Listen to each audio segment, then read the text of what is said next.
How to have fun anytime, anywhere. Step 1. Go to ChumbaCasino.com. ChumbaCasino.com. Got it. Step 2. Collect your welcome bonus. Come to Papa welcome bonus. Step 3. Play hundreds of casino-style games for free. That's a lot of games. All for free? Step 4. Unleash your excitement. Woohoo! Chumba Casino has been delivering thrills for over a decade. So claim your free welcome bonus now and live the Chumba life. Visit ChumbaCasino.com. No purchase necessary. VGW Group. Void where prohibited by law. 21 plus. Terms and conditions apply. With so many options, why choose Arizona State University? For me, the only online option was ASU because of the quality. Their faculty was really involved with their students and care about your personal journey. The dedication to my personal development from my professors, that's been extremely valuable to me. Earn your degree from the nation's most innovative university. Online. That's a degree better. Explore more than 350 plus undergraduate, graduate, and certificate programs at asuonline.asu.edu. Welcome to Let's Talk Midlife Crisis. I'm Ashley. And I'm Tracy. We're your go-to hosts for all things midlife, menopause, and moments of pure mayhem. And today we have with us Jen, author of Coming Home, The Path to Healing Your Inner Child. And she's coming to us from New Zealand today. Welcome, Jen. Thank you. Thank you so much for having me. Thank you. I am so excited to be here and talking about a topic that is very close to my heart, both the midlife crisis, going through those stages, and also, of course, the inner child. Yes, yes. I love that we're going to touch on this because I from personal experience, I've discovered how a lot of my childhood is affecting my midlife. So I'm really excited that we're going to talk about this. I'm so glad that you raised that because that is exactly what happens. Mm-hmm. Whatever we have experienced in childhood, it really does lay the foundation for the rest of our life. But the beautiful thing there is, of course, if things aren't going so well in our adult life, we know what we need to do. We need to go back to the inner child and tend to them in the way that they need, and then things start to fall into alignment more in our adult life. So I'm glad that you raised that. Right. Now, do you want to share with us a little bit about your personal healing journey from trauma to transformation? Sure, absolutely. Thank you. So, like a lot of you, probably, I have been through a lot in my early years in childhood, and went through some pretty significant traumas actually in my teenage years as well, and found myself in a narcissistic marriage by the time I was in we were together for a few years first, but by the time we were in my mid-20s, I was in a relationship and then married to somebody who was very narcissistic. And of course, at 51 now, all those years ago, it just wasn't even a thing. So I didn't even know that it existed. And I was also severely codependent, which again, I didn't know that was just a thing. I just assumed everybody felt like this. And so that we were married together for 14 years, but through that time, just a lot of stuff from childhood really, really caught up with me.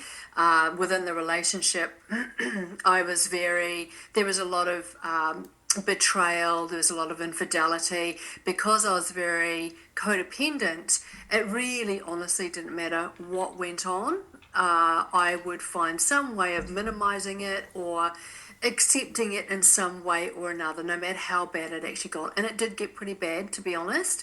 I write about this in more detail inside my book, Coming Home.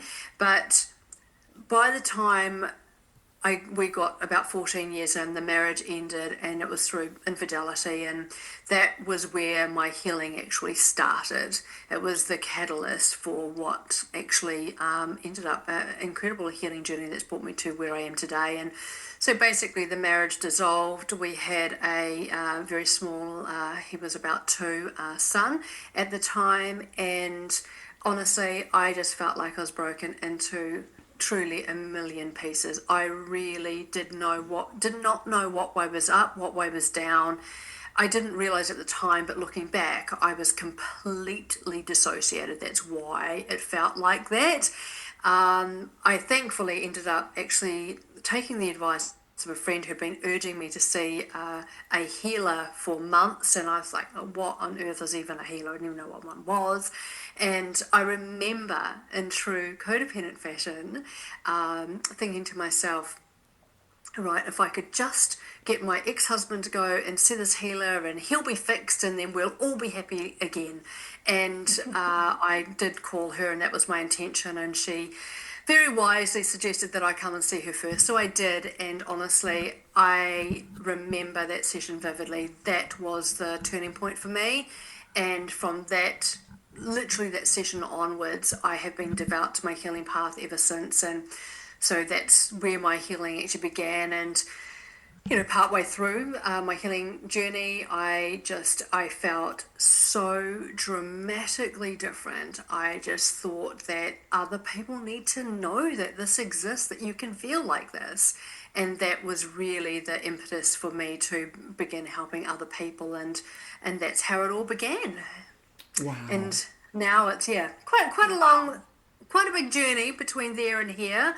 But now I help thousands of people around the world and inner child healing, because it seems to be the area that, as I said before, if there's something going on in adulthood, the cause will just about, not always, but just about always be some trauma in childhood. So that's how we got to where we are. Yeah. And I think it's very, people don't realize that, like you said, they don't realize that stuff that you experienced growing up, even though you managed to get through it and you were functioning in life, at some point it does catch up to you, and it affects a lot of aspects of your life, your relationship with your partner, the way you handle trauma when you have trauma later in life, the way you manage it. Sometimes it works when you're a child, the way you manage it, not always as an adult, Yeah. And I think it's great that you, after going through that journey, decided to help everybody out there that has these issues, because they don't realize that it really can catch up to you. Yeah, that's exactly it. It really, honestly, it affects everything. I see it as basically the beliefs that we form when we're around about 7 and younger form the foundations of the house. And quite often, the fact is, I don't think any of us get out of childhood without some stuff. We might want to think that we are unscathed, but there will be some stuff there. And this is not to blame or shame parents. They were parenting through their wounds as well. But it affects absolutely everything. So it is such an important area for us to look at. Yeah, I agree. So what is your book just about your journey, or does it dive into other aspects? So my book, it's the first part of coming home is really just going over my childhood and all the way through until where I got to today.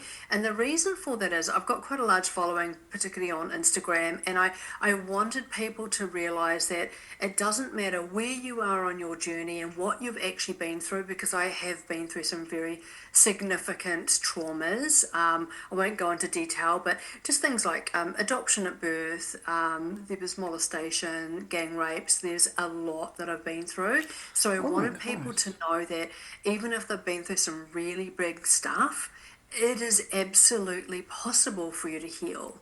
And I also wanted people to recognize that, and the amount of people I have had come back to me and say, It is Ryan Seacrest here. There was a recent social media trend which consisted of flying on a plane with no music, no movies, no entertainment. But a better trend would be going to ChumbaCasino.com. It's like having a mini social casino in your pocket. Chumba Casino has over 100 online casino-style games, all absolutely free. It's the most fun you can have online and on a plane. So grab your free welcome bonus now at ChumbaCasino.com. Sponsored by Chumba Casino. No purchase necessary. VGW Group. Void where prohibited by law. 21 plus. Terms and conditions apply. There's nothing more satisfying than finding the perfect green paint for your living room. Except maybe popping open that can of Valspar Ultra and rolling that first smooth stroke on the wall. And there's nothing more satisfying than admiring your freshly painted wall. Ooh. Except maybe peeling off the painter's tape to see those crisp edges. But the most satisfying part of all? Valspar Ultra's price tag, starting at $29.98 a gallon. Affordable, durable, available at Lowe's. Price varies by Shein. that their story is so similar to my own. I think for a lot of people it helps them to feel seen and heard and understood.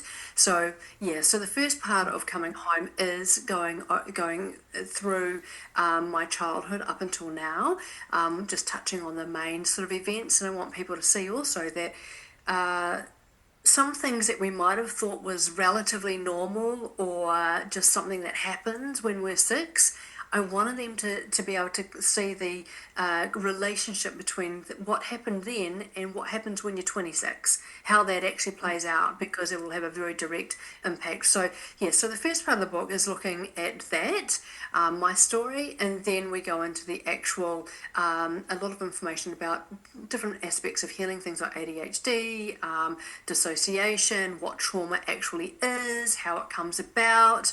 And then most of the book is dedicated to the 12 primary themes of inner child trauma. So in the around about 12,000 hours of inner child work that I have done with clients now, they're the same themes keep coming up again and again and again. And there might be there are variations to them, but there's 12 core themes. And so coming home, I've addressed each of those 12 core themes, and we look at what the themes are, of course. Low self-worth, for example, what that actually is. We go into how it's actually formed and what the signs are as a child, because I want parents to be able to read this book and go, oh my gosh, I can see what's happening here, so I can correct it now. Yes. So how these signs show up as a child, how they show up in adulthood, and then there's a process that you can step through to actually begin healing that particular trauma. So we do that for each of the 12 traumas. So there's a lot in it. Yes. Wow. That's amazing. That's unpacking quite a lot. But I love it because it's, why self-healing is both possible and it's powerful. Thank you. And you have clients. You actually do some work with people individually. Yes, that's right. I do see people one-on-one. I've done over the last 12 years or something along those lines. I've done primarily one-on-one work, but I also do, I've got a mentorship now where I'm guiding a group. It's mostly women, it is just women at the moment, but it's not exclusively just for women. But I'm guiding them through the 12 themes of trauma. We're looking at one theme per month, because the problem is a lot of times, a lot of modalities just simply don't go deep enough. And that's why we can be doing a particular therapy for a long time and just think it's not working, or why am I still finding myself in these situations? It's because you're not going deep enough generally. So the fact is not everyone can access one-on-one work, so I wanted to make it accessible for people to still access the work. So it's almost a hybrid between one-on-one and the self-healing. So I guide the group through live sessions 3 times a month, and we often do bonus classes as well, and then they've got their replays that they can do between times, so that by the time we get to the end of the month, that particular healing is well and truly healed. Wow, that's amazing. I love that. Thank you. If someone was interested in your services, how would they find you? Thank you. So a couple of places. I'm most active on Instagram. That's where I'm posting daily. So there is a lot of course, free resources in there. I'm also actually doing a free masterclass, and I do them frequently throughout the year, helping to heal the inner child. So you can hop on those too. They will be advertised always through my page on Instagram, and I'll put the details for my handle below in the show notes. Yeah. And also through my website, which is www.jen-peters.com. Okay, perfect. Great. And all of those details will be in our show notes. This is just so fabulous. I know that for myself, I didn't realize how much ADHD, when you're a child, contributes to your adult life and how it can impact you as an adult, because I felt like back when I was younger, people didn't talk about that. if you had ever heard of it, or Ash, if you had when you were younger, but I had never heard of it. But I knew that I was ADD, ADHD. I knew as a child, I recognized that there was just something wrong. Like I would get overly excited when we would play games. And then, maybe I would accidentally knock over the board if we were playing a board game. And then, everyone else was like, okay, well, we're done playing. And so I would always try to self-correct because I realized something was happening. But it's just interesting now as an adult, thinking back, because like you said, you always go back to your childhood. And maybe in my case, it wasn't necessarily trauma. I was adopted at birth. It wasn't necessarily trauma for me. I guess I was fortunate in the family that I was adopted by. But again, like I said, I think there are different things that now, in hindsight, looking back, that are affecting me as an adult, as well as my children. Mm-hmm. And I wish I would have been more aware of those signs when they were younger. They're all grown now. So yeah. Actually, do you mind if I respond to that? Do you want me to? Sure. Yeah. Please. I was just going to say, the ADHD, it's an interesting one. I've got a slightly different view on it than a more traditional approach. Not that I've, connected with every person in the world who has ADHD, but I have connected with a lot, and without exception, no exception, every single person has experienced probably quite a lot of trauma, actually. And I think the issue is that we don't recognize trauma often. We think of the really big things, right? But we don't look at the other things that actually cause trauma as well. And there are so many little things. Just for example, trauma really is formed when we experience a separation, usually a separation from mum or dad. And it can be an emotional separation. It doesn't have to be a physical abandonment. So mum or dad might be sick, like that mum might be postnatally depressed. Things like that. Baby is going to feel that disconnection, that she's not going to be able to connect. Or, mum or dad might be working every hour under the sun trying to provide for their family. And so they're very harassed trying to deal with that. Again, we can't connect. It's usually around the connection. So I will say that. But the other thing is too with adoption, being adopted myself, even though we might have been adopted into a great family and we very much wanted, the fact of the matter is there is a massive abandonment between us and our biological mother, and that absolutely causes a... It is Ryan here, and I have a question for you. What do you do when you win? Like, are you a fist pumper, a woohooer, a hand clapper, a high fiver? If you want to hone in on those winning moves, check out Chumba Casino. Choose from hundreds of social casino-style games for your chance to redeem serious cash prizes. There are new game releases weekly, plus free daily bonuses. So don't wait. Start having the most fun ever at ChumbaCasino.com. No purchase necessary. VGW Group. Void where prohibited by law. 21 plus. Terms and conditions apply. Huge abandonment wound. I do a lot of healings. I take people back to their time in the womb. We're not regressed as such. Like, it's a conversation like this, so you're very aware. But we go back to your time in the womb because there has only been 4 times out of about 450 times I have done that particular process where people have not had trauma that has been very core for them in adulthood. So when we can dissolve it back there in the womb, we actually dissolve it here in the now as well. And so with adoption, we've been marinating inside somebody, I don't know your circumstances, but I was too. And my natural mother was only 15 for most of her pregnancy. Mine was, so there was a lot 16, 17. Mm-hmm. Exactly. And it's totally understandable why you'd be put up for adoption, of course. So I completely understand that. But the fact is baby is marinating in energies that tell her, in this case her, that she's unwanted. That she can feel the rejection. Baby absorbs the shame that mum is feeling, because when we were put up for adoption, it was definitely very shameful for mum to be pregnant in those days. Right, sent away. Yeah, so she was sent away. Baby absorbs that, and this actually sits in our nervous system and our fascia and in our body and our subconscious mind, and we carry that. That's our foundation. So it definitely does have a big impact. Yeah. Wow. Yeah, It's fascinating work, honestly. It is. It is. It's very fascinating. And it's, I think a lot of people don't, like Tracy was saying, like I had a great family. I was, it was fine.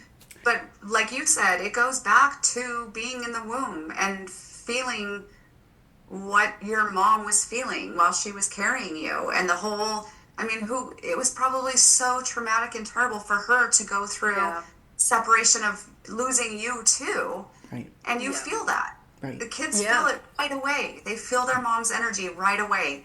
And you lost that connection immediately. Yeah. Yeah. Absolutely. It is huge. And depending what the circumstances were as well, a lot of cases, these mums probably would have been trying to actively disconnect emotionally without even realizing that's what they're doing. Exactly.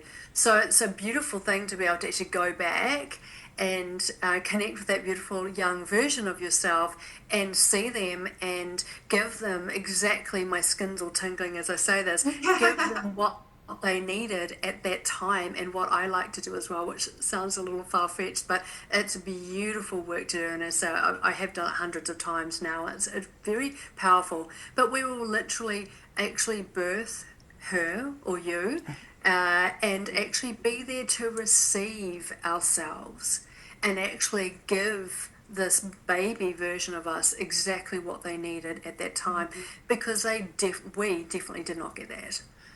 Wow. Yeah. And I actually had, and it's been years now, probably 15 years ago, maybe longer, I met my biological mother. So and she tells a story, but yeah, pretty much at birth, there was no contact at all. Yeah. Yeah. And not only that, I'm sure it would have been the same there. Here, the girls were treated horribly. They were really treated horribly. And I know my natural mother now as well. And she actually was able to get I don't know, she must have brought a camera, I don't know, because she was definitely very rejecting of me. She was not wanting to, she was very hardened, and I can understand why. That's I'm not knocking her for that at all, but she did manage to get a couple of photos. But one nurse was good and held me up, but I was screaming my head off, and she said what had actually happened was another nurse had come in and like, what are you doing? You have no right to touch that baby is not yours. It's just really horrific the way that these people behave. There's actually been an inquiry here in New Zealand actually about how the girls were treated. I'm sure that in a lot of places in the US it would have been no different. Right. And especially back then. I was just going to say very briefly, because there's probably people listening that can relate to this. They might not have been adopted, but even a baby who has actually had to spend time in hospital, been separated from mum, it's the separation. That's the clincher there. So a baby who has had to spend time in an incubator or just away from mum for any sort of length of time, there will be a separation and an abandonment there, and often you'll see the dissociation, which you'll find people who are ADHD have the dissociation. They dissociate. That's why they're like this. And so often it will come back to that particular time. So when we heal you in that moment, you find that you're able to return to your body, and there's a lot more calmness. There's not so much of the ADHD happening. Really? Very broadly speaking. That's awesome. And I would think too that with divorce rate being so high, that would also have some effect on that, missing parent as well. Oh, yes. And there's also the thing is that, as we know, I don't know what your ladies or what your experience has been, but divorce, we don't go along in a really happy family and then the next day divorced. There's a whole lot of stuff that goes on before that point as well. It doesn't feel safe. So as soon as we don't feel safe, we tend to dissociate. We either freeze, and that's where we'll often get depression and shut down, or we will, our energy, it actually literally flits around like this, and that's where we've got our ADHD. Our energy is out of our body like that. So that's when we see kids. Yeah, go for it. I was going to say, speaking to that, I was born into a very violent home. Wow. And from the beginning, it was happening before I was my mom's first child. It was happening before I was born. I was the oldest of 4 kids, and it was not a safe environment. It wasn't. And there was actually a very big fear for our lives, honestly. And we all, like, now we joke about it because we've come out of it. And my dad passed away when I was 15, and that was kind of like the beginning of this, like, okay, we're safe now. Wow. And, you know, now we joke about it like, oh, we're lucky to be alive, but it's true. It's true. And I was born into that environment. So from the very beginning of my life, I was in this position of trying to keep myself safe, keep my siblings safe, keep my mom safe. It was just this natural feeling that I had where I needed to protect everyone, and I needed to try and keep the home peaceful, and it was like my job, you know. And it's affected my adult life tremendously. And my relationships with partners, and, you know, a lot of things. Luckily, I was a single mom. I raised all three of my kids, and I feel like I did a pretty good job. I think, you know, my goal was to raise them in a home where they felt safe. Right. And that, to me, was something that was more important than most things. And I think I did a good job with that. But again, like, you know, like you said, a lot of people don't realize that they're born into some kind of trauma. It doesn't necessarily start when you're 5 or 6 or 7. Yeah. Thank you for sharing that. That's just a lot. And my question to you would be, who holds you now? Yeah. You know, anybody else?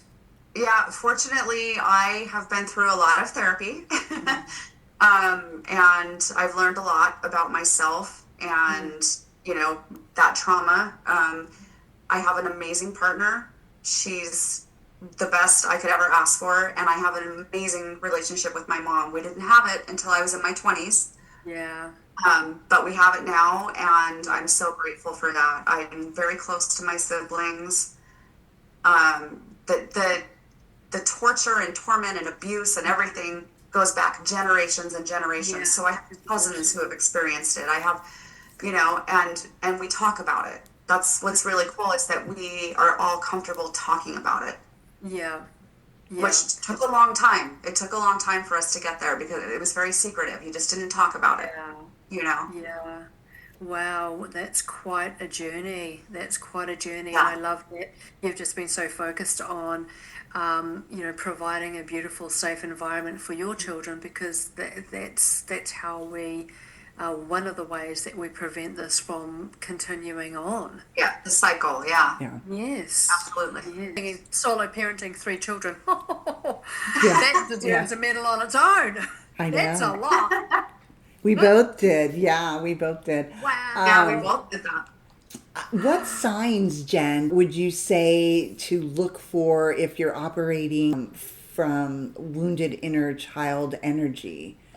Are there specific signs? Because, you know, perhaps people, like, I thought that being adopted would fall into this category for myself, but it did. But like I said, I knew about the ADD or ADHD. I knew that, and was never on medication, was never even diagnosed with it. Like I said, we didn't talk about that stuff 60 years ago. So, but are there signs that our listeners can identify with and to know if they're operating from a wounded inner child energy? Okay, great question. It's such a big question, honestly, because it can just show up in every way imaginable.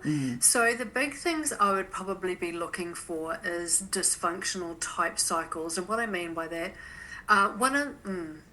dysfunctional cycles, things that are not going well in your life. Like, for example, you might always have relationship issues, or it might be that you just don't trust people, or you don't trust yourself, or it could show up as scarcity, like as in just never having enough or never feeling enough. I mean, the big ones would probably be, and then there's a plethora of others outside of this, but the most common would be related to abandonment, because it's just about everybody has some form of abandonment. So attachment trauma, that is a trauma response to an abandonment wound. So that tells us we've got an abandonment wound there. If we're constantly finding ourselves attracting partners who are emotionally unavailable, that tells us we've got anxious attachment to heal, and vice versa. If we are finding ourselves feeling like settling for less, we might be settling for less in relationships or friendships, just knowing that we deserve better, but not being able to actually access that. Even in the workplace, unworthiness comes up. We'll often find ourselves thinking, why am I being paid this? And I'm doing this, this, and this. And yet this person over here is getting paid more than me, or they're in a managerial role and I would be doing better. But we're not able to step forward and put ourselves forward for that role. That part that holds us back. The other areas that would show up would be like loneliness, feeling alone inside. Another one that comes up a lot are things like feeling not good enough. And we might not see it in that way, but we will feel like no matter how hard we try, it's never enough. Yeah. Nothing I ever do is good enough. And we will compare with other people. We'll notice that we will always see them as better than we are. It doesn't matter what it is we're looking at, they'll be better than us. We'll be falling short somehow. Yeah. So all of those kind of signs are all coming back to those primary themes of trauma. Great. And I think with social media these days, the fact of the matter where you said comparing yourself to other people, I think that social media has just catapulted that to a different level, right? And especially young people's lives, which is what's very scary. It really is. I think the problem that in my view, we're seeing with young people, it's much more complex than this, but one of the biggest issues is that it's the disconnection that they've had because economically we've all had to work. Well, most of us have had to work and raise children and run a house and hold relationships together. We do not have the bandwidth or the capacity to be able to really connect with our children well. And so what's starting to happen, I have a 17-year-old and I'm continually horrified at the sorts of things that go on at school, and talking to my clients in the States, it's no different over there. But the disconnection is incredible. So they can just cut each other off, and they cut each other off with that. They don't connect well. So I shudder to think what that is going to look like when they're parents. Yes, 100%, 100%. Well, thank you for your words of encouragement for those struggling, with hidden pain or emotional exhaustion that they weren't even thinking about connecting, able to connect those dots before. We really enjoyed having you on our show, Jen. Thank you so much. And again, thank you, Jen. Tell our listeners where they can find your book or reach out to you. Beautiful. So I'll pop it in the show notes. Will that be a little bit easier? Otherwise, you might like to hop onto my Instagram, and that's where I'll be posting daily. And I'm just going to leave a link there with you ladies for your listeners. So basically you can access my book, Coming Home, The Path to Healing Your Inner Child, as a gift from me to you. And you'll also be able to see a lot of signs in there of the different traumas. But most importantly, you'll actually have the steps to begin healing those traumas for yourself. And also if you're a parent, you'll be able to do this for your children as well. Wow, thank you so much for that. Thank you. My pleasure. Absolutely my pleasure. Well, that wraps it up for today. Thanks for joining us on Let's Talk Midlife Crisis. We hope you got some laughs, a little inspiration, and maybe a few new ideas.